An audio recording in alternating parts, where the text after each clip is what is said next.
an opportunity for us to come together and remember why we are here at Relay. I'd like to ask that you all respect the meaning of the ceremony carries by being silent. Would you join me now in a moment of silence?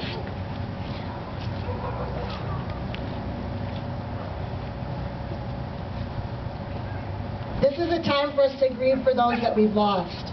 It's a time for us to reflect on how the disease has touched each of us personally. And it's a time for us to look inside ourselves with quiet reflection and to find hope. Because no matter what our experience with cancer has been, we all share the hope that we will one day live in a world where our children and their children will never have to hear the words, "You have cancer." But the harsh reality is that we do lose people to cancer. And the wonderful thing about this ceremony tonight here is that you're surrounded by people that have also been through what you've been through, and we all understand. And we're here together to remember everybody that we've lost. Our track is illuminated by Luminaria bags. Each one represents a treasured relationship. Each bag represents a life. They represent people, each with a name and a story to tell. They are mothers, our fathers, our sisters, our brothers, our sons, our daughters, our friends, and our loved ones. As they glow through the night, they represent our shared vision for a cancer-free future. We love them, we remember them, we celebrate them, and we fight back against this disease for them. Many of us are celebrating and remembering the lives of loved ones that this disease has taken from us today. Tonight, we'll hear from a caregiver, Tammy Kirk, and her sister, Yvonne Keithley, who will share their story.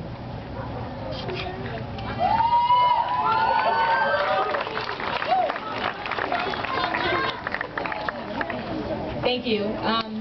I'll just kind of give you a little bit of our story and just kind of tell you how we became acquainted with cancer and some of the reasons why we actually are here and why we relay.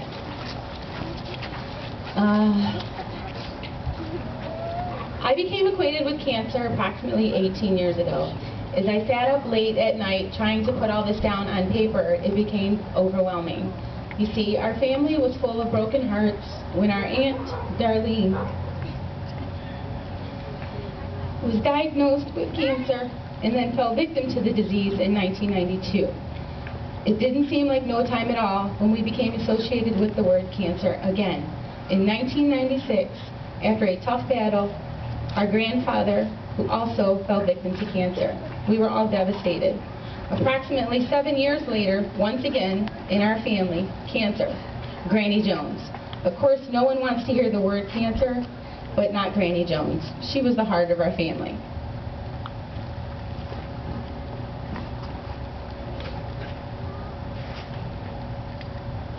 It's so hard to watch all your loved ones go through the physical changes and the emotional struggles of cancer.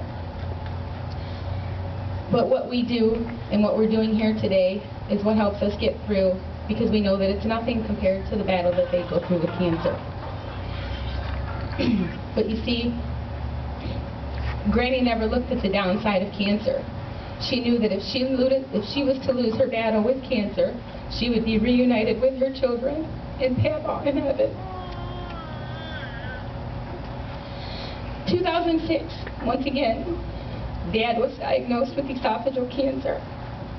He had surgery to remove his esophagus.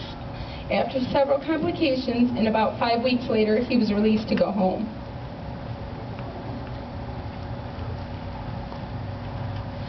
He was doing great, and for the next year, he was able to do some things that he had wanted to do for a long time. He finally built a race car, and to much surprise, he painted it red. I thought for sure it would have been camouflaged, because Dad camoed everything.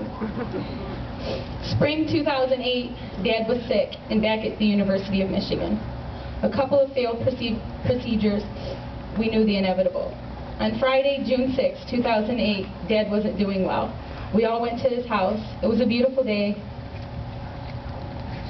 The sun was shining, grandkids were playing outside, his spirit was lifted.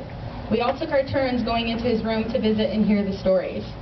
But we could see a change in Dad that day. He was growing tired. But you see, his brother, he hadn't seen in 30 years, was driving from Washington and would be arriving somewhere around 6. Dad was holding on to see his brother. Uncle Mike arrived. They exchanged hellos, I love yous, and goodbyes, all at the same time. Unfortunately, with our family, we know the signs. and it was clear that Dad was actively dying. We all gathered around him. He looked up and he said, "I love you." On June 8th, 2007, Dad passed away.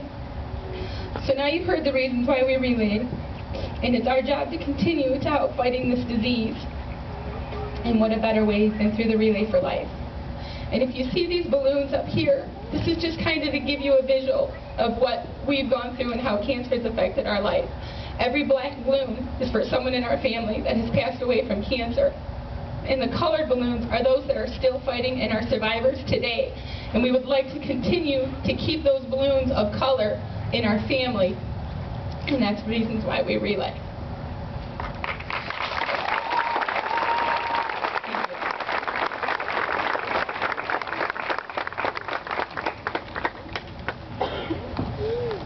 Just another quick announcement. I don't know if you guys noticed that we had our canopy set up over here and with the local salon, Salon Epiphany. We were able to get 8 ponytails, at least 8 inches long, which for those of you who don't know, that is enough hair to create 1 wig for a child. So today we were successful in getting a wig for at least 1 kid who doesn't have any hair, or that may be going through cancer or needs a wig. So that's a big deal. So thank you to all of you who came and cut your hair today.